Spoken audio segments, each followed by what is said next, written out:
Yesterday, I showed you this journal. Every now and then, I show you this journal that I'm working in, which is really just a mixed media pad of, well, it's not even mixed media. I think it's just drawing paper. I've had it around for a while. This is what I call my trash pad. And when I'm done working on projects, I don't always throw my papers away. I do different things with them.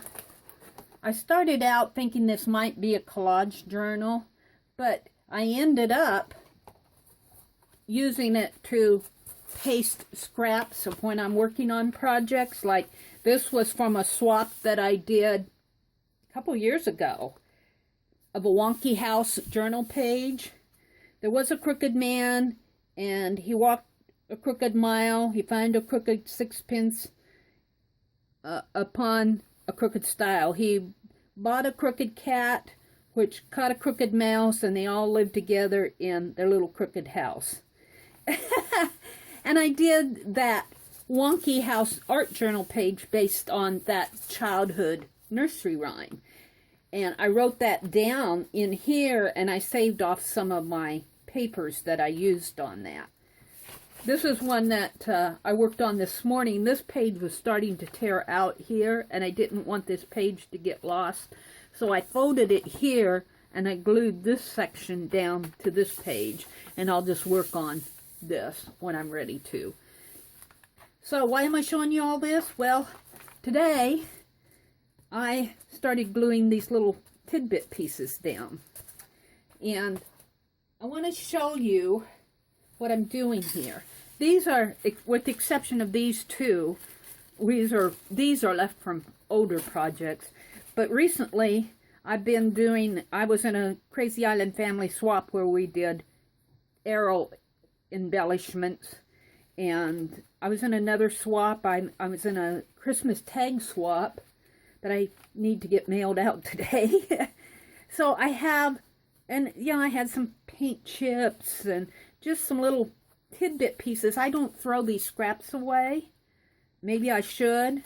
Maybe these should go in the wastebasket as soon as possible, but I'm kind of adverse to doing that. You know, some of these scrapbook papers, you pay a lot of money for it. So why throw away even the scrappy scraps? So what I did this morning was I did this page, and I started just gluing down some of these scrappy scraps, and I thought, you know, I'm going to share how I'm doing that, because, well, just let me talk through it while I start out here. I had purchased a gallon of this Weld Bond glue. Now this happens to be 8 ounces. I went to the hardware store. I went to the True Value. It's Ace hardware store here in Wisconsin. And I asked if they had it in a larger size than 8 fluid ounces. And they did, but they had to order it from their warehouse. So while they were ordering it from their warehouse, I used this 8 fluid ounces because I wanted some right away. But since then, I've gotten a gallon of this. And I've been using and using and using it. I really like it. It bonds really good. It dries clear. It dries transparent. So far, I have not seen it yellowing. I don't know what will happen to it after 5 or 6 years, if it will eventually yellow. But so far, I've not seen any yellowing of it. If it does yellow in time, say 10 years from now, well then, that's just all the better, because on these projects, I don't care. So I take that, I put it into another container that I had that I used up. I'm sure I think this was probably black gesso at one time. And I just squirt it out on the page like that. Now this is going to get kind of messy, so I'm going to get out a paper towel. And I use my fingers for this, because I just want to get, and you can put, depending on how nice and neat you want to be. I do various things at various times, but you can put a wax paper under here.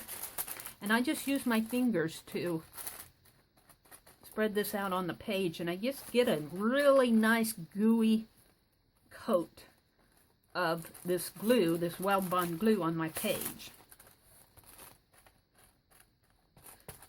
And I do use my fingers for this because I can feel when I'm spreading this glue across the page, I can feel with my fingers where the page needs more glue. And that's kind of important when you're gluing a big surface like this. So get a nice coat of it on there. I'm going to wipe my hands off here. Now,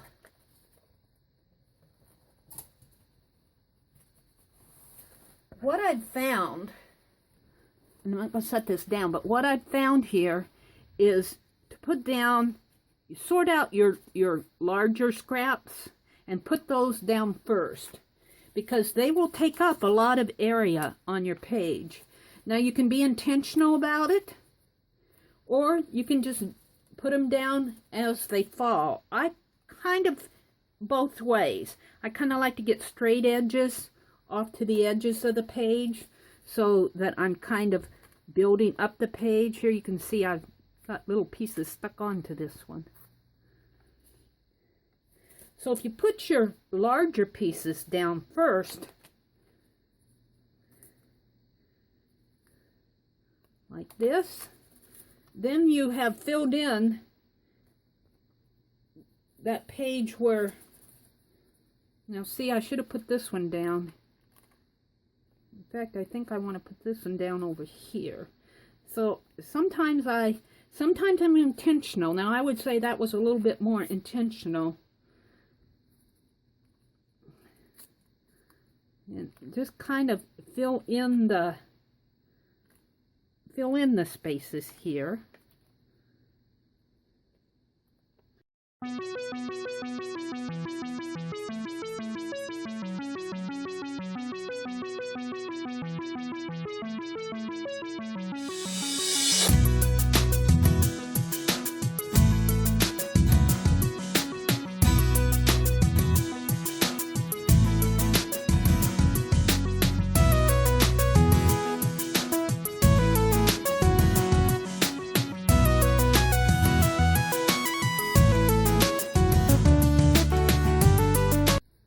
Now, at this point, it's still sticky in various parts, but I'm going to go and put another layer over it.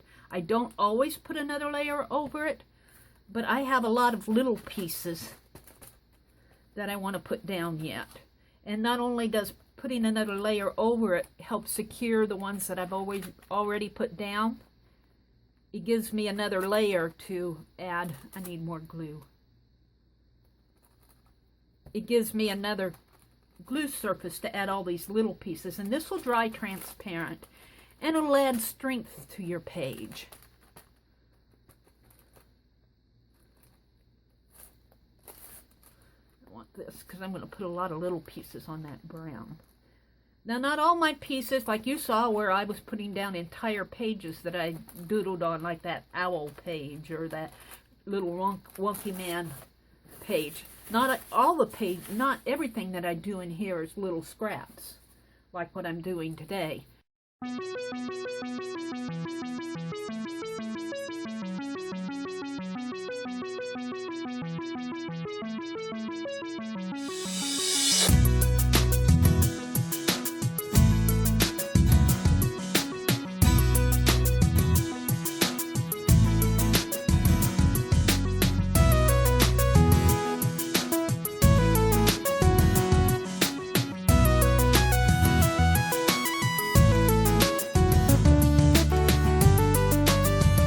Now, while I have that, let's do something fun here.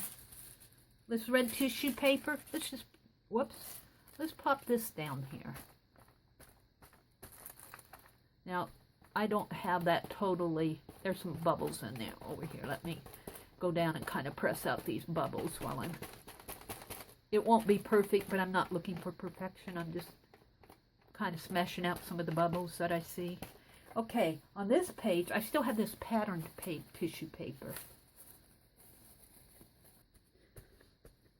Now I have used up all my little tidbits that I've been saving from the last 3 projects that I didn't want to toss out. I'll let these pages dry completely. I leave this book open for several days until this is all cured. That's why I don't work in it continually. And then I'll come back and maybe work on some of these other pages. This is another book that I'd like to get done in 2015. So I can close it up and start a new one next year with my projects. I just thought I'd share that with you. I thought it's a fun project to do. This is something fun to try. So if you are so inclined to save your little pieces, this is one way you might use them. Thank you for watching, and I will see you on the next page.